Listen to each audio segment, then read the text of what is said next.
നമസ്കാരം. ജീവന്റെ noon edition ആരംഭിക്കുന്നു. പ്രധാന വാർത്തകൾ. Jeevan news headlines presented by BIS hallmark 916 സ്വർണ്ണാഭരണങ്ങൾ ഏറ്റവും കുറഞ്ഞ പണിക്കൂലിയിൽ ബോബി ചെമ്മണ്ണൂർ ഇന്റർനാഷണൽ ജ്വല്ലേഴ്സ്. കേരള കോൺഗ്രസ് ഇടതുമുന്നണി വിടില്ലെന്ന് ജോസ് കെ മാണി. പാർട്ടിയിൽ ഭിന്നതയില്ല. കേരള കോൺഗ്രസ് എവിടെയുണ്ടോ അവിടെ ഭരണമെന്നും ജോസ്. 64ാമത് സംസ്ഥാന സ്കൂൾ കലോത്സവം തൃശൂരിൽ. കലയാണ് മതമെന്ന് മുഖ്യമന്ത്രി. ആവേശക്കുടമാട്ടത്തിന് സാക്ഷിയാവാൻ 4 നാൾ പൂരനഗരി. ശബരിമലയിൽ ഇന്ന് മകരവിളക്ക്. വ്രതപുണ്യം തേടി സഹസ്ര ഭക്തജനങ്ങൾ. തിരുവാഭരണം ചാർത്തി ദീപാരാധന 6:30. സന്നിധാനത്ത് ഒരുക്കങ്ങൾ പൂർണ്ണം. ശബരിമല സ്വർണ്ണക്കൊള്ള കേസ്. സ്വർണ്ണ കൊടിമരം മാറ്റി സ്ഥാപിച്ചതിലും SIT അന്വേഷണം. അഷ്ടദിക്പാലകർ എവിടെയെന്നതിൽ വ്യക്തത തേടിയ അന്വേഷണ സംഘം. രാഹുൽ മാങ്കൂട്ടത്തിനെതിരായ പീഡന പരാതി. ശാസ്ത്രീയ തെളിവുകൾ സമാഹരിക്കാൻ SIT. പരാതിക്കാരിയുടെ മൊഴിയെടുക്കാൻ കോടതി അനുമതിക്ക് നീക്കം. Jeevan news headlines presented by BIS hallmark 916 സ്വർണ്ണാഭരണങ്ങൾ ഏറ്റവും കുറഞ്ഞ പണിക്കൂലിയിൽ Bobby Chemmanur international jewellers. Kerala Congress LDF വിടുമെന്ന ചർച്ചകൾ ഉയർന്നുണ്ടെങ്കിലും മുന്നണി മാറ്റം അത്ര എളുപ്പമല്ല. UDF-ലെത്തുമ്പോൾ മത്സരിക്കാൻ എത്ര സീറ്റും കിട്ടും എന്നതാണ് പ്രധാന പ്രശ്നം. LDF-ൽ കഴിഞ്ഞ തവണ 12 സീറ്റിലാണ് കോൺഗ്രസ് മത്സരിച്ചത്. അത്രയും സീറ്റ് UDF-നും ഉറപ്പാക്കാൻ ജോസ് കെ മാണിക്ക് കഴിയണം. കോട്ടയം, പത്തനംതിട്ട, ഇടുക്കി ഉൾപ്പെട്ട പാർട്ടിയുടെ ശക്തി കേന്ദ്രങ്ങളിലാകും മാണി വിഭാഗത്തിന് താൽപര്യം. ഈ ജില്ലകളിൽ സീറ്റ് ഉറപ്പാക്കാൻ കോൺഗ്രസും കേരള കോൺഗ്രസ് ജോസഫ് വിഭാഗവും അവരുടെ സീറ്റുകളിൽ വിട്ടുവീഴ്ച ചെയ്യണം. അത് ആ പാർട്ടികളിൽ പ്രശ്നമുണ്ടാകും. മാണി വിഭാഗത്തെ മുന്നണിയിലേക്ക് ആനയിക്കുന്നതിനെ ജോസ് വിഭാഗം അനുകൂലിക്കുന്നില്ല. മാണി വിഭാഗത്തെ തൃപ്തിപ്പെടുത്താൻ സ്വന്തം സീറ്റുകൾ വിട്ടുകൊടുക്കുന്നതിൽ അവർക്ക് എതിർപ്പുണ്ട്. കോൺഗ്രസിനും സീറ്റ് മോഹികളെ അനുനയിപ്പിക്കണം. ജോസ് കെ മാണി എവിടെ മത്സരിക്കുമെന്നതാണ് മറ്റൊരു പ്രശ്നം. പാല നിലവിൽ മാണി സി കാപ്പന്റെ സിറ്റിംഗ് സീറ്റാണ്. പാല വിട്ടുകൊടുക്കില്ലെന്ന നിലപാട് കാപ്പൻ ആവർത്തിക്കുന്നുണ്ട്. കാപ്പനെ നിർബന്ധിച്ച് മാറ്റിയാൽ ജോസിന്റെ വിജയസാധ്യതയെ ബാധിക്കും. അല്ലെങ്കിൽ കാപ്പന് മറ്റൊരു ഉറച്ച സീറ്റ് നൽകേണ്ടി വരും. പാലാ നഗരസഭയിലും ജോസ് വിഭാഗത്തിന്റെ വരവ് പ്രശ്നങ്ങൾ സൃഷ്ടിക്കും. നഗരസഭയിൽ UDF-ൽ ഭൂരിഭാഗം പേരും ജോസ് കെ മാണിയെ അനുകൂലിക്കുന്നില്ല. ജോസ് കെ മാണിയോടുള്ള എതിർപ്പിനെ തുടർന്നാണ് ബിനു പുളിക്കക്കണ്ടം LDF വിട്ടത്. ഇപ്പോൾ പുളിക്കക്കണ്ടം കുടുംബത്തിലെ 3 കൌൺസിലർമാരുടെ പിന്തുണയിലാണ് പാലാ നഗരസഭ UDF ഭരിക്കുന്നത്. കടുത്തുരുത്തി കോൺഗ്രസ് വികാരമുള്ള വോട്ടർമാർ ഏറെയുള്ള UDF-ന്റെ ഉറച്ച സീറ്റാണെങ്കിലും മോൻസ് ജോസഫിനെ അവിടെ നിന്ന് മാറ്റാൻ ശ്രമിച്ചാൽ മുന്നണിയിൽ അന്തഛിദ്രം ഉറപ്പാണ്. UDF-ൽ മുസ്ലിം ലീഗ് മത്സരിക്കുന്ന തിരുവമ്പാടിയാണ് പിന്നീട് ചൂണ്ടിക്കാണിക്കപ്പെടുന്നത്. എന്നാൽ പാലയിൽ നിന്ന് മറ്റൊരിടത്തേക്ക് മറ്റൊരു പാർട്ടിയുടെ ഔദാര്യത്തിൽ പോകേണ്ടി വരുന്നതിൽ പ്രതിച്ഛായാ നഷ്ടം ജോസ് ഭയക്കുന്നു. മുന്നണി വിടുന്നതിനെ മന്ത്രി റോഷി അഗസ്റ്റിൻ അടക്കമുള്ള പാർട്ടിയിലെ ഒരു വിഭാഗം അനുകൂലിക്കുന്നില്ല. UDF-ലേക്ക് പോകുകയാണെങ്കിൽ റോഷി അഗസ്റ്റിൻ, പ്രമോദ് നാരായണൻ എന്നീ MLA-മാർ ഒപ്പമുണ്ടാകില്ലെന്നാണ് സൂചന. മറ്റു 3 പേർ നിലപാട് വ്യക്തമാക്കിയിട്ടുമില്ല. ഇടതുമുന്നണിയിലാണെങ്കിൽ കേരള കോൺഗ്രസ് എമ്മിന് പറയത്തക്ക പ്രതിസന്ധികളുമില്ല. തദ്ദേശ തെരഞ്ഞെടുപ്പിൽ ആവശ്യപ്പെട്ട സീറ്റുകൾ നൽകാൻ CPM തയ്യാറായി. നിലവിൽ ഇടതുമുന്നണിയുടെ രാജ്യസഭാംഗമാണ് ജോസ്. മുന്നണി മാറിയാൽ രാജിവെക്കേണ്ടി വരും. തുടർച്ചയായ മുന്നണി മാറ്റം പാർട്ടിയുടെയും ജോസ് കെ മാണിയുടെയും രാഷ്ട്രീയ വിശ്വാസ്യതയ്ക്കും കോട്ടമാകും. ന്യൂസ് ഡെസ്ക് ജീവൻ. സ്ഥാനാർത്ഥി നിർണയം വേഗത്തിൽ തീരുമാനിക്കാൻ കോൺഗ്രസ്. സ്ഥാനാർത്ഥി നിർണയത്തിനുള്ള സ്ക്രീനിംഗ് കമ്മിറ്റി, MP-മാർ അടക്കമുള്ള പാർട്ടി നേതാക്കളുടെ അഭിപ്രായം കേൾക്കും. കേരളത്തിലെ സ്ഥാനാർത്ഥി നിർണയം സംബന്ധിച്ച് AK ആന്റണി ഉൾപ്പെടെയുള്ള പ്രധാന നേതാക്കളുമായി സ്ക്രീനിംഗ് കമ്മിറ്റി അധ്യക്ഷൻ മധുസൂദനൻ മിസ്ത്രി കൂടിക്കാഴ്ച നടത്തിയിരുന്നു. വിവിധ തലങ്ങളിലെ നേതാക്കളുമായുള്ള ചർച്ചയ്ക്കു ശേഷം സ്ഥാനാർത്ഥി നിർണയത്തിലെ മാനദണ്ഡമടക്കം സമിതി തീരുമാനിക്കും. 2 ദിവസം കേരളത്തിൽ തങ്ങുന്ന സ്ക്രീനിംഗ് സമിതി അംഗങ്ങൾ വീണ്ടും കേരളത്തിലെത്തും. അതേസമയം 2 ഘട്ടമായി സ്ഥാനാർത്ഥി പ്രഖ്യാപനത്തിനാണ് കോൺഗ്രസ് ശ്രമം. നിയമസഭാ തെരഞ്ഞെടുപ്പ് സാധ്യതാ പട്ടിക സംബന്ധിച്ച് കോഴിക്കോട് കോൺഗ്രസിൽ തർക്കം രൂക്ഷമായി. കോഴിക്കോട് പാർട്ടി മത്സരിക്കുന്ന 5-ൽ 4 സീറ്റുകളിലും സ്ഥാനാർത്ഥികളുടെ കാര്യത്തിൽ ധാരണയായെന്ന തരത്തിലുള്ള പ്രചാരണത്തിനെതിരെ ഒരു വിഭാഗം നേതാക്കൾ രംഗത്തെത്തി. സ്ഥാനാർത്ഥി മോഹികളാണ് പ്രചാരണത്തിന് പിന്നിലെന്നും സ്ഥാനാർത്ഥിത്വം തീരുമാനിക്കുന്നത് DCC അല്ലെന്നും KPCC രാഷ്ട്രീയകാര്യ സമിതി അംഗം N സുബ്രഹ്മണ്യൻ പ്രതികരിച്ചു. നാദാപുരത്ത് യൂത്ത് കോൺഗ്രസ് ദേശീയ സെക്രട്ടറി KM അഭിജിത്ത്, കൊയിലാണ്ടിയിൽ DCC പ്രസിഡന്റ് K പ്രവീൺകുമാർ, ബാലുശ്ശേരിയിൽ KSU ജില്ലാ പ്രസിഡന്റ് VT സൂരജ്, കോഴിക്കോട് നോർത്തിൽ KPCC general secretary K Jayanth എന്നിവർ ജില്ലയിലെ കോൺഗ്രസ് സ്ഥാനാർത്ഥികളായി ഇറങ്ങുമെന്നാണ് പ്രചരണം. മുല്ലപ്പള്ളി രാമചന്ദ്രൻ മത്സരരംഗത്തില്ലെങ്കിൽ ഈ സ്ഥാനാർത്ഥി പട്ടികയിൽ മാറ്റമുണ്ടാകില്ലെന്ന് ഒരു വിഭാഗം നേതാക്കൾ ആവർത്തിക്കുന്നു. ഈ പട്ടികയിൽപ്പെട്ട ചിലരൊക്കെ മണ്ഡലത്തിൽ സഹായം തേടി ഇറങ്ങിത്തുടങ്ങി. സാമൂഹിക മാധ്യമങ്ങളിലും പ്രചാരണം നടക്കുന്നുണ്ട്. ഇങ്ങനെയൊരു പട്ടിക പ്രചരിക്കുന്നതിൽ കടുത്ത അതൃപ്തിയിലാണ് കോൺഗ്രസിലെ ഒരു വിഭാഗം. ഇത്തരം പ്രചാരണങ്ങൾക്ക് പിന്നിൽ സീറ്റ് മോഹികളാണെന്നാണ് ആരോപണം. വയനാട് ക്യാമ്പിൽ AICC നേതൃത്വം സ്ഥാനാർത്ഥിത്വം സംബന്ധിച്ച നിലപാട് വ്യക്തമാക്കിയിട്ടുണ്ടെന്നും ഇവർ ചൂണ്ടിക്കാട്ടുന്നു. അതേസമയം സ്ഥാനാർത്ഥി നിർണയത്തിൽ ലീഗിൽ 3 ടേം നയം നടപ്പിലാക്കണമെന്ന യൂത്ത് ലീഗ് സംസ്ഥാന ജനറൽ സെക്രട്ടറി PK ഫിറോസ് ആവശ്യപ്പെട്ടു. ലീഗിന് കൂടുതൽ സീറ്റിന് അർഹതയുണ്ടെന്നും മുന്നണി ബന്ധത്തെ ബാധിക്കാതെ ഇക്കാര്യം ഉന്നയിക്കുമെന്നും ഫിറോസ് പറഞ്ഞു. 3 ടേം നയം നിയമസഭാ തെരഞ്ഞെടുപ്പിലും നടപ്പിലാക്കണമെന്നും സ്ഥാനാർത്ഥി നിർണയത്തിൽ വിജയസാധ്യത മാത്രമാകണം മാനദണ്ഡമെന്നും ഫിറോസ് പ്രതികരിച്ചു. ന്യൂസ് ഡെസ്ക് ജീവൻ. ബലാത്സംഗ കേസിൽ അറസ്റ്റിലായ പാലക്കാട് MLA രാഹുൽ മാങ്കൂട്ടത്തിൽ അന്വേഷണത്തോട് സഹകരിക്കുന്നില്ലെന്ന് SIT. അറസ്റ്റിനു ശേഷം നടത്തിയ പ്രാഥമിക ചോദ്യം ചെയ്യലിലും രാഹുൽ മറുപടി നൽകിയിരുന്നില്ല. ഇന്നലെ കസ്റ്റഡിയിൽ വിട്ടുകിട്ടിയ ശേഷം നടത്തിയ ചോദ്യം ചെയ്യലിലും രാഹുൽ ഒന്നും മിണ്ടിയില്ല. ചിരി മാത്രമായിരുന്നു മറുപടി. ബലാത്സംഗ കേസിൽ നിർണായക വിവരങ്ങൾ പലതും രാഹുലിൽ നിന്ന് ലഭിക്കേണ്ടതുണ്ട്. അതിജീവിതയുടെ ദൃശ്യങ്ങൾ പകർത്തിയ മൊബൈൽ ഫോൺ രാഹുൽ ഒളിപ്പിച്ചിരിക്കുകയാണ്. ഇതെവിടെയാണെന്നും അറിയണം. എന്നാൽ രാഹുൽ ഒന്നും മിണ്ടാതിരിക്കുകയും നിസ്സഹകരണം തുടരുകയും ചെയ്യുന്ന സാഹചര്യത്തിൽ ഇക്കാര്യം കോടതിയെ അറിയിക്കുവാനാണ് അന്വേഷണ സംഘത്തിന്റെ തീരുമാനം. മറുപടി നൽകാതെ കസ്റ്റഡി കാലാവധി തീർക്കാനാണ് രാഹുലിന്റെ നീക്കമെങ്കിലും വെള്ളിയാഴ്ച കോടതിയിൽ ഹാജരാക്കുമ്പോൾ അന്വേഷണ സംഘം കൂടുതൽ ദിവസം ആവശ്യപ്പെട്ടേക്കും. നിസ്സഹകരണം തുടർന്നാൽ അത് അന്വേഷണത്തെ കാര്യമായി ബാധിക്കുമെന്ന സാഹചര്യത്തിലാണ് ഇത്.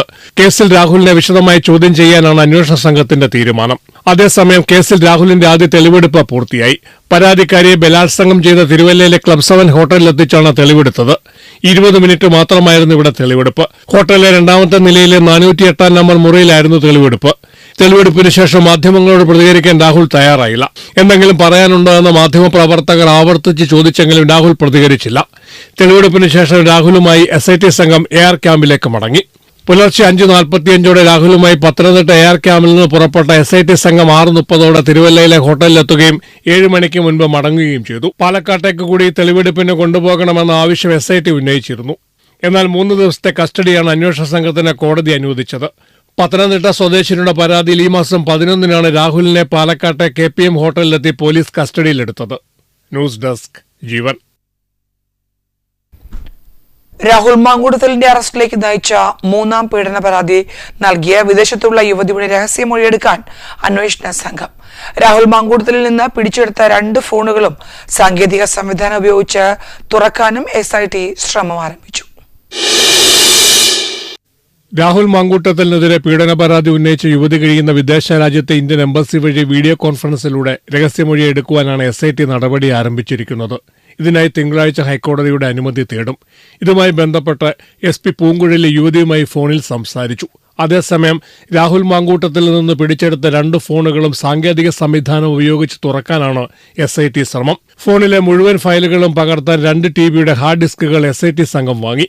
ഇതുവരെ ഫോണുകളുടെ പാസ്വേഡ് നൽകുവാൻ രാഹുൽ തയ്യാറായിട്ടില്ല. തനിക്ക് അനുകൂലമായ തെളിവുകൾ ഫോണിലുണ്ടെന്നും അത് പോലീസ് നശിപ്പിക്കും എന്നുമാണ് രാഹുൽ പറയുന്നത്. ലാപ്ടോപ്പ് എവിടെയാണെന്നും രാഹുൽ പറയുന്നില്ല. അതേസമയം തെളിവെടുപ്പിനായി രാഹുലിനെ പാലക്കാട്ടേക്ക് കൊണ്ടുപോകില്ല. കേസിൽ അതിന്റെ ആവശ്യമില്ലെന്നും കസ്റ്റഡിയിലെടുത്തുള്ള ചോദ്യം ചെയ്യൽ മാത്രം മതിയെന്നുമാണ് അന്വേഷണ സംഘത്തിന്റെ വിലയിരുത്തൽ. പാലക്കാട്ടെ ഹോട്ടൽ മുറിയിൽ നിന്നാണ് 2 ഫോണുകളും പോലീസ് പിടിച്ചെടുത്തത്. ശാസ്ത്രീയ പരിശോധനയ്ക്ക് അയച്ച വിവരങ്ങൾ ഹാർഡ് ഡിസ്കിലേക്ക് മാറ്റാനാണ് ശ്രമം. ഫോണിൽ നിർണായക ചാറ്റുകൾ ഉണ്ടെന്ന നിഗമനത്തിലാണ് പോലീസ്. കസ്റ്റഡിയിലെടുക്കുമ്പോൾ ഫോൺ കയ്യിലെടുക്കണമെന്ന് രാഹുൽ ആവശ്യപ്പെട്ടിരുന്നു. എന്നാൽ പോലീസ് സമ്മതിച്ചിരുന്നില്ല. അത് പിന്നീട് റൂമിൽ നിന്ന് പോലീസ് കസ്റ്റഡിയിലെടുക്കുകയായിരുന്നു. രാഹുൽ മാങ്കൂട്ടത്തിലിനെ തിരുവല്ലയിലെ ക്ലബ് 7 ഹോട്ടലിലെത്തിച്ച് അന്വേഷണ സംഘം തെളിവെടുത്തിരുന്നു. വലിയ പോലീസ് സുരക്ഷയിലായിരുന്നു തെളിവെടുപ്പ്. പത്തനംതിട്ട AR ക്യാമ്പിൽ നിന്നുമാണ് രാഹുലിനെ ഹോട്ടലിലേക്ക് എത്തിച്ചത്. ക്ലബ് 7 ഹോട്ടലിലെ തെളിവെടുപ്പിനെ തുടർന്ന് രാഹുലിനെ വിശദമായി SIT ഇനിയും ചോദ്യം ചെയ്യും. 15-ന് വൈകിട്ടാണ് രാഹുലിനെ തിരികെ കോടതിയിൽ ഹാജരാക്കേണ്ടത്. ന്യൂസ് ഡെസ്ക് ജീവൻ.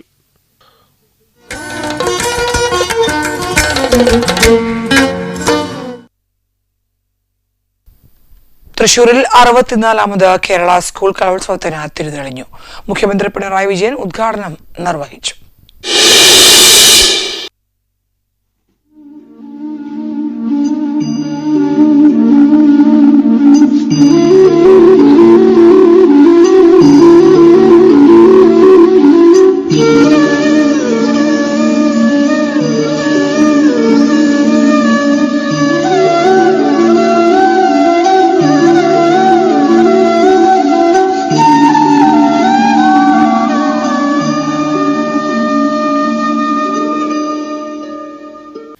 ആനന്ദാനുഭവം സൃഷ്ടിക്കാൻ മാത്രമല്ല കലയുടെ ധർമ്മമെന്നും പൊള്ളിക്കുന്ന ജീവിതാനുഭവങ്ങളിലേക്ക് ഞെട്ടിച്ചുണർത്തൽ നടത്തുന്നത് കൂടിയാവണം കലയെന്നും മുഖ്യമന്ത്രി പറഞ്ഞു.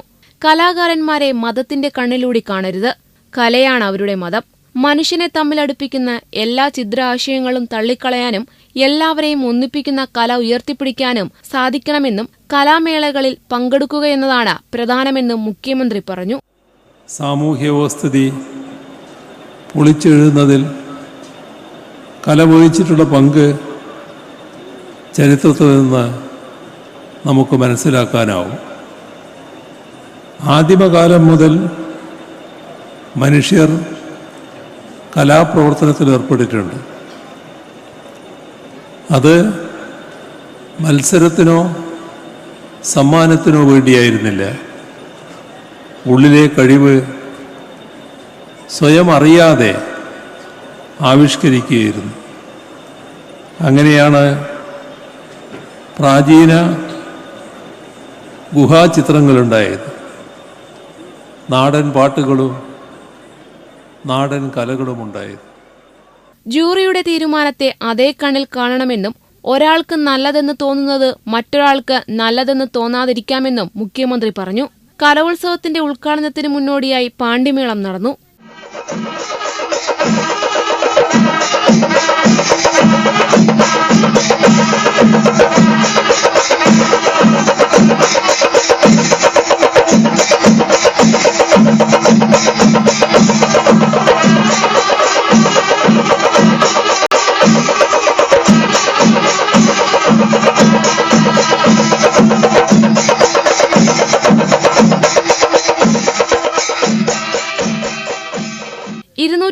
ഇനങ്ങളിൽ 15,000 കൗമാര പ്രതിഭകൾ 25 വേദികളിലായി അരങ്ങിലെത്തും.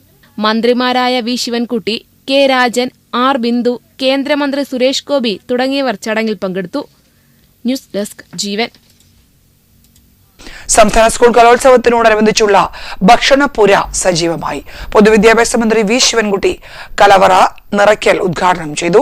4 നേരമായി 60,000 പേർക്ക് ഭക്ഷണം നൽകേണ്ടി വരുമെന്ന് പ്രതീക്ഷിക്കുന്നതായി മന്ത്രി പറഞ്ഞു. കുട്ടികളിൽ നിന്ന് ശേഖരിച്ച തേങ്ങയടക്കം പലതരത്തിലുള്ള പച്ചക്കറികൾ ഒരു ദിവസം ഭക്ഷണമൊരുക്കുന്നതിന് ഉപയോഗിക്കും. Thrissur municipal corporation mayor doctor Niji Justin, ജില്ലാ കളക്ടർ അർജുൻ പാണ്ഡ്യൻ, പൊതുവിദ്യാഭ്യാസ ഡയറക്ടർ NSK ഉമേഷ, കലോത്സവത്തിനായി സാദുഷ്ടമായ ഭക്ഷണമൊരുക്കുന്നതിന് നേതൃത്വം നൽകുന്ന പഴയിടം മോഹനൻ നമ്പൂതിരി, ഭക്ഷണ കമ്മിറ്റി അംഗങ്ങൾ, രാഷ്ട്രീയ പാർട്ടി പ്രതിനിധികൾ, വിദ്യാഭ്യാസ വകുപ്പ് ഉദ്യോഗസ്ഥർ തുടങ്ങിയവർ കലവറ നിറയ്ക്കൽ ചടങ്ങിൽ പങ്കെടുത്തു. ഭക്ഷണപന്തലിലെ പാലുകാച്ചലിൽ പഴയിടം മോഹനൻ നമ്പൂതിരി തിരിതെളിയിച്ചു. റവന്യൂ മന്ത്രി കെ രാജൻ, MLA മാരായ P Balachandran, NK Akbar, SC Moytheen, Saneesh Kumar Joseph, ജില്ലാ വിദ്യാഭ്യാസ ഉപഡയറക്ടർ PM ബാലകൃഷ്ണൻ, മുൻ മന്ത്രി VS സുനിൽകുമാർ തുടങ്ങിയവർ സംബന്ധിച്ചു. ജീവൻ ന്യൂസ്, തൃശൂർ.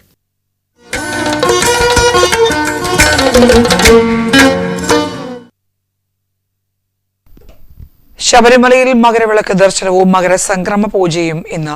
പന്തളം കൊട്ടാരത്തിൽ നിന്ന് എത്തിക്കുന്ന തിരുവാഭരണം ചാർത്തി വൈകിട്ട് 6:40 ദീപാരാധന നടക്കും. പിന്നാലെ ഭക്തരുടെ മനം നിറച്ച മകരജ്യോതി ദർശനവും നടക്കും.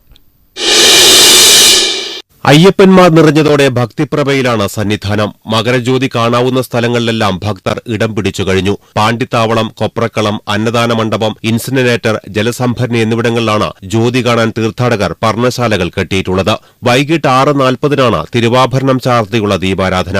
ഇതിനു മുന്നോടിയായി തിരുവാഭരണ വാഹക സംഘം 6:15 18-ാം പടി കയറി കൊടിമരച്ചുവട്ടിലെത്തുമ്പോൾ ദേവസ്വം മന്ത്രി BN Vasavan, Thiruvithamkoor Devaswom board president K Jayakumar, അംഗങ്ങളായ PD സന്തോഷ് കുമാർ, K രാജു എന്നിവരുടെ നേതൃത്വത്തിൽ സ്വീകരിക്കും. തുടർന്ന് സോപാനത്തെത്തിക്കുന്ന തിരുവാഭരണ പേടകം തന്ത്രിയും മേൽശാന്തിയും ചേർന്ന് ഏറ്റുവാങ്ങും. തുടർന്നാണ് ദീപാരാധന. ഈ സമയം പൊന്നമ്പലമേട് മകരവിളക്ക് പ്രഭയിലാകും. പുല്ലുമേടടക്കം മകരജ്യോതി ദർശനത്തിനായി സജ്ജീകരിച്ചിരിക്കുന്ന സ്ഥലങ്ങളിൽ കനത്ത സുരക്ഷയാണ് ഒരുക്കിയിരിക്കുന്നത്. ലക്ഷം തീർത്ഥാടകരെയാണ് പുല്ലുമേട്ടിൽ പ്രതീക്ഷിക്കുന്നത്. തീർത്ഥാടകർക്കും വാഹനങ്ങൾക്കും നിയന്ത്രണം ഏർപ്പെടുത്തിയിട്ടുണ്ട്. സുരക്ഷാ ക്രമീകരണങ്ങൾക്കായി 2000 പോലീസുകാരെ നിയോഗിച്ചിട്ടുണ്ട്. തീർത്ഥാടകരുടെ മടക്കയാത്രയ്ക്കായി 1000 ബസ്സുകൾ KSRTCയും ക്രമീകരിച്ചിട്ടുണ്ട്. ഒരുക്കങ്ങൾ പൂർത്തിയായതായി Devaswom board president K Jayakumar പറഞ്ഞു. സുതാര്യമായ സംവിധാനമാണ് ഇക്കുറി ഏർപ്പെടുത്തിയിരിക്കുന്നത്. ഭക്തരെ ഒരു തരത്തിലുമുള്ള ചൂഷണത്തിന് വിധേയമാക്കുന്ന സാഹചര്യം ശബരിമലയിൽ ഉണ്ടാകില്ലെന്നും ദേവസ്വം ബോർഡ് പ്രസിഡന്റ് കൂട്ടിച്ചേർത്തു. ന്യൂസ് ഡെസ്ക് ജീവൻ. ശബരിമല സ്വർണ്ണക്കൊള്ളയുടെ അന്വേഷണ പരിധിയിൽ കൊടിമരം മാറ്റി സ്ഥാപിച്ചതും പ്രയാർ ഗോപാലകൃഷ്ണൻ പ്രസിഡന്റായിരുന്നപ്പോഴാണ് കൊടിമരം മാറ്റിയത്. ഹൈക്കോടതി നിർദ്ദേശപ്രകാരം SITയും ദേവസ്വം വിജിലൻസും അന്വേഷണം ആരംഭിച്ചു. തന്ത്രി കണ്ഠരര് രാജീവരുമായി ബന്ധപ്പെട്ട പലരിൽ നിന്നും SIT സംഘം മൊഴിയെടുത്തു. അപ്പോഴാണ് കൊടിമരം മാറ്റി സ്ഥാപിച്ചത് സംബന്ധിച്ചുള്ള വിവരങ്ങൾ SITക്ക് ലഭ്യമായത്. ഈ സാഹചര്യത്തിലാണ് 2017 കൊടിമരം മാറ്റിയതുമായി ബന്ധപ്പെട്ട കാര്യങ്ങൾ അന്വേഷണ പരിധിയിലേക്ക് കൊണ്ടുവരുന്നത്. പ്രയാർ ഗോപാലകൃഷ്ണൻ ദേവസ്വം ബോർഡ് പ്രസിഡന്റായിരുന്ന സമയത്താണ് കൊടിമരം മാറ്റി സ്ഥാപിച്ചത്. പഴയ കൊടിമരം ജീർണിച്ച അവസ്ഥയിലായതോടെയാണ് മാറ്റി സ്ഥാപിച്ചത്. കൊടിമരത്തിലുണ്ടായിരുന്ന വാജ്യവാഹനത്തിനും അഷ്ടദിക്പാലകന്മാർക്കും വർഷങ്ങളുടെ പഴക്കമുണ്ടായിരുന്നു.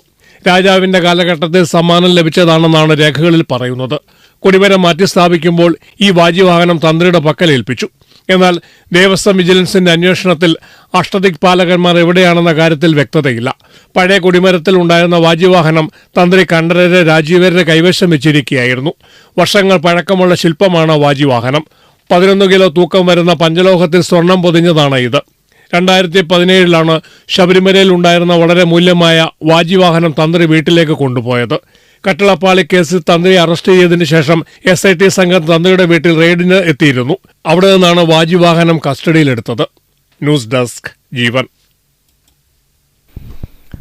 ശബരിമലയിലെ ആടിയ നെയ്യ് അഴിമതിയിൽ തിരുവിതാംകൂർ ദേവസ്വം ബോർഡിലെ ജീവനക്കാർക്കെതിരെ രൂക്ഷ വിമർശനവുമായി ഹൈക്കോടതി. ജീവനക്കാർക്ക് അവരുടെ ജോലി ചെയ്യാനല്ല, പണം തിരിമറിക്കാനാണ് താൽപര്യമെന്ന് ദേവസ്വം ബെഞ്ച് വിമർശിച്ചു. കണക്ക് സൂക്ഷിക്കുന്ന കാര്യത്തിൽ ജാഗ്രത വേണമെന്ന് ദേവസ്വം ബോർഡിനും ഹൈക്കോടതി മുന്നറിയിപ്പ് നൽകി. ശബരിമലയിലെ ആടിയ നെയ്യ് അഴിമതിയുമായി ബന്ധപ്പെട്ട കേസിൽ വിജിലൻസ് അന്വേഷണത്തിലേക്ക് കടക്കുകയാണ്. ആ ഉത്തരവിലാണ് ഇപ്പോൾ ശബരിമല ദേവസ്വം ബോർഡുമായി ബന്ധപ്പെട്ട ചില ഉദ്യോഗസ്ഥരെ അതിരൂക്ഷ ഭാഷയിൽ കോടതി വിമർശിച്ചത്. ചില ജീവനക്കാർക്ക് അവരുടെ ജോലി ചെയ്യാനല്ല, പണം തിരിമറിക്കാണ് താൽപര്യം. വ്യക്തിപരമായ നേട്ടം മാത്രമാണ് ഇവരുടെ ലക്ഷ്യം. ഭക്തരെ സേവിക്കലല്ലെന്നും ഹൈക്കോടതി വിമർശിച്ചു. കണക്ക് സൂക്ഷിക്കുന്നതുമായി ബന്ധപ്പെട്ടും ബോർഡിന് കോടതി വീണ്ടും മുന്നറിയിപ്പ് നൽകി. സമഗ്രവും കൃത്രിമം കാണിക്കാത്തതുമായ ഒരു സോഫ്റ്റ്വെയർ സംവിധാനം ദേവസ്വം ബോർഡ് കണക്ക് സൂക്ഷിക്കാൻ ഒരുക്കണം. ഇക്കാര്യം കോടതി ആവർത്തിച്ചു പറയുന്നുണ്ട്. ഇത് ബോർഡിന്റെ ഉത്തരവാദിത്വമാണ്. അടിയന്തര ഇടപെടൽ വേണമെന്നും മുന്നറിയിപ്പ് നൽകി. ന്യൂസ് ഡെസ്ക് ജീവൻ. LDFിൽ ഉറച്ചു നിൽക്കാൻ കേരള കോൺഗ്രസ് എമ്മിന്റെ തീരുമാനം UDFിലേക്ക് പോകുമെന്ന വാർത്തകൾ അധ്യക്ഷൻ ജോസ് കെ മാണി തള്ളി. കോട്ടയത്തെ കേരള കോൺഗ്രസ് എം സംസ്ഥാന കമ്മിറ്റി ഓഫീസിൽ വച്ചാണ് ജോസ് കെ മാണി നിലപാട് വിശദമാക്കിയത്. ഓരോ പ്രാവശ്യവും ആരെങ്കിലും ഒരാൾ അയ്യോ കേരള കോൺഗ്രസ് അതിന്റെ വിടുന്നു, കേരള കോൺഗ്രസ് അപ്പുറത്ത് ചർച്ച നടത്തുന്നു എന്നൊക്കെ പറയുമ്പോൾ എനിക്ക് എല്ലാ ദിവസവും വന്ന് ഞാൻ ഇവിടെയാണെന്ന് പറഞ്ഞുകൊണ്ടിരിക്കാൻ എനിക്ക് പറ്റും ഇല്ല. കേരള കോൺഗ്രസിന്റെ നിലപാട് ഉറച്ചതാണ്, യാതൊരു സംശയവുമില്ല. നമുക്കറിയാം, ഇപ്പോൾ ലോക്സഭ ഇലക്ഷൻ കഴിഞ്ഞപ്പോൾ 110 സീറ്റുകളിൽ ഭൂരിപക്ഷം UDFിനുണ്ടായിരുന്നു.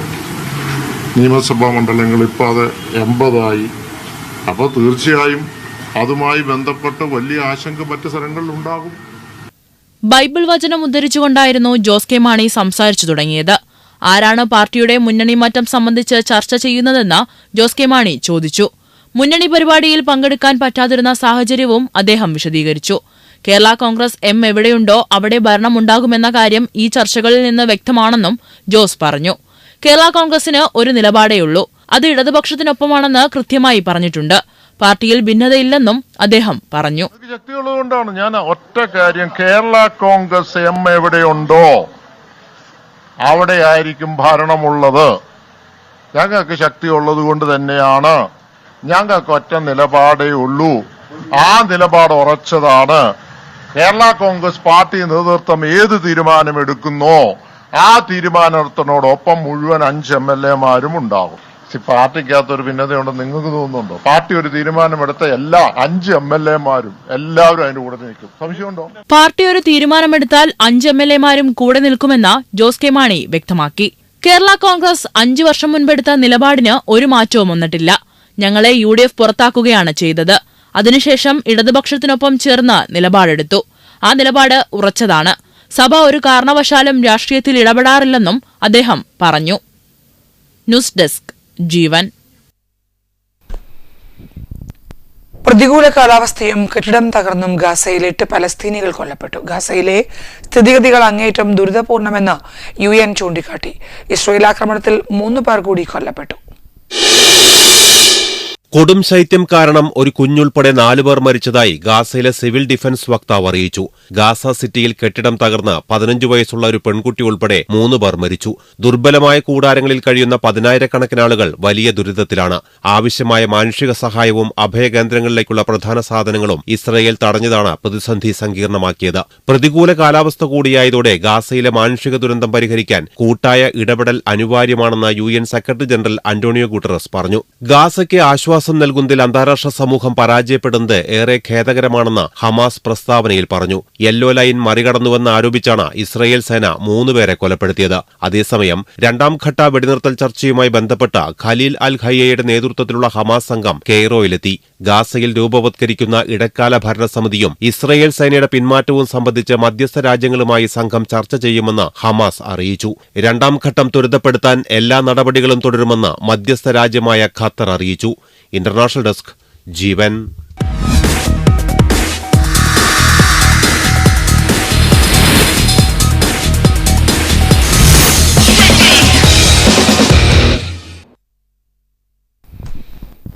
വനിതാ പ്രീമിയർ ലീഗിൽ ഗുജറാത്ത് ജയന്റ്സിനെതിരെ മുംബൈ ഇന്ത്യൻസിന് 7 വിക്കറ്റ് ജയം. ക്യാപ്റ്റൻ ഹർമൻ പ്രീത് കൌറിന്റെ തകർപ്പൻ അർദ്ധ സെഞ്ചുറിയുടെ മികവിലാണ് നിലവിലെ ചാമ്പ്യന്മാരുടെ ജയം. അവസാന ഓവർ വരെ നീണ്ട മത്സരത്തിൽ 4 ബോൾ ബാക്കി നിൽക്കെയാണ് മുംബൈ ജയം സ്വന്തമാക്കിയത്. നവി മുംബൈയിലെ DY പാട്ടീൽ സ്റ്റേഡിയത്തിൽ നടന്ന മത്സരത്തിൽ ടോസ് നേടിയ മുംബൈ ഇന്ത്യൻസ് ബൌളിംഗ് തെരഞ്ഞെടുക്കുകയായിരുന്നു. ആദ്യം ബാറ്റ് ചെയ്ത ഗുജറാത്ത് 20 ഓവറിൽ 5 വിക്കറ്റ് നഷ്ടത്തിൽ 192 റൺസാണ് നേടിയത്. 33 പന്തിൽ 43 റൺസ് നേടിയ ജോർജിയ വരേഹമാണ് ഗുജറാത്ത് നിരയിലെ ടോപ്പ് സ്കോറർ. 33 റൺസ് നേടിയ ബത്മുണിയും 36 റൺസ് നേടിയ ഭാരതി ഫുൽമാലിയും 35 റൺസ് നേടിയ കനിക അഹൂജിയും ഗുജറാത്തിനെ കൂറ്റൻ സ്കോറിലെത്താൻ സഹായിച്ചു. മറുപടി ബാറ്റിംഗിനിറങ്ങിയ മുംബൈ ഇന്ത്യൻസിന് 3ാം ഓവറിൽ തന്നെ ഓപ്പണർ ഗുണലൻ കമാലിനിയെ നഷ്ടമായി. രേണുക സിംഗാണ് കമാലിനിയുടെ വിക്കറ്റ് എടുത്തത്. പിന്നാലെ വന്ന അമൻജോത് കൌർ 26 പന്തിൽ 7 ബൌണ്ടറികൾ അടിച്ചു നേടിയ 40 റൺസും മുംബൈയുടെ ചേസിന് ശക്തിയേകി. ക്യാപ്റ്റൻ ഹർമൻ പ്രീത് കൌറിന്റെ തകർപ്പൻ ബാറ്റിംഗ് കൂടിയായപ്പോൾ കൂറ്റൻ സ്കോറിലേക്ക് മുംബൈ അതിവേഗം ഓടിയെടുത്തു. അവസാന ഓവറിൽ 5 റൺസ് മാത്രമായിരുന്നു മുംബൈക്ക് വിജയിക്കാൻ വേണ്ടിയിരുന്നത്. ആദ്യ പന്തിൽ 1 റണ്ണെടുത്ത് നിക്കോള കാരി ഹർമൻ പ്രീതിന് സ്ട്രൈക്ക് കൈമാറി. 2ാം ബോളിൽ ബൌണ്ടറി കടത്തിയാണ് ക്യാപ്റ്റൻ മുംബൈ ഇന്ത്യൻസിന് വിജയം സമ്മാനിച്ചത്. സീസണിലെ മുംബൈയുടെ 2ാം ജയമാണിത്. സ്പോർട്സ് ഡെസ്ക് ജീവൻ. പ്രധാന വാർത്തകൾ ഒരിക്കൽ കൂടി. Jeevan news headlines presented by BIS hallmark 916 സ്വർണ്ണാഭരണങ്ങൾ ഏറ്റവും കുറഞ്ഞ പണിക്കൂലിയിൽ. Bobby Chemmanur international jewellers. Kerala Congress M ഇടതുമുന്നണി വിടില്ലെന്ന് ജോസ് കെ മാണി. പാർട്ടിയിൽ ഭിന്നതയില്ല. കേരള കോൺഗ്രസ് എം എവിടെയുണ്ടോ അവിടെ ഭരണമെന്നും ജോസ്. 64ാമത് സംസ്ഥാന സ്കൂൾ കലോത്സവം തൃശൂരിൽ. കലയാണ് മതമെന്ന് മുഖ്യമന്ത്രി. ആവേശ കുടമാറ്റത്തിന് സാക്ഷിയാവാൻ 4 നാൾ പൂരനഗരി. ശബരിമലയിൽ ഇന്ന് മകരവിളക്ക്. വ്രതപുണ്യം തേടി ഭക്തസഹസ്രങ്ങൾ. തിരുവാഭരണം ചാർത്തി ദീപാരാധന 6:30. സന്നിധാനത്ത് ഒരുക്കങ്ങൾ പൂർണ്ണം. ശബരിമല സ്വർണ്ണക്കൊള്ള കേസ്. സ്വർണ്ണ കൊടിമരം മാറ്റി സ്ഥാപിച്ചതിലും SIT അന്വേഷണം. അഷ്ടദിക്പാലകർ എവിടെയെന്നതിൽ വ്യക്തത തേടി അന്വേഷണ സംഘം. രാഹുൽ മാങ്കൂട്ടത്തിനെതിരായ പീഡന പരാതി ശാസ്ത്രീയ തെളിവുകൾ സമാഹരിക്കാൻ SIT. പരാതിക്കാരിയുടെ മൊഴിയെടുക്കാൻ കോടതി അനുമതിക്ക് നീക്കം. Jeevan news headlines presented by BIS hallmark 916 സ്വർണ്ണാഭരണങ്ങൾ ഏറ്റവും കുറഞ്ഞ പണിക്കൂലിയിൽ. Bobby Chemmanur international jewellers. ജീവന്റെ നൂൺ എഡിഷൻ സമാപിച്ചു. നമസ്കാരം.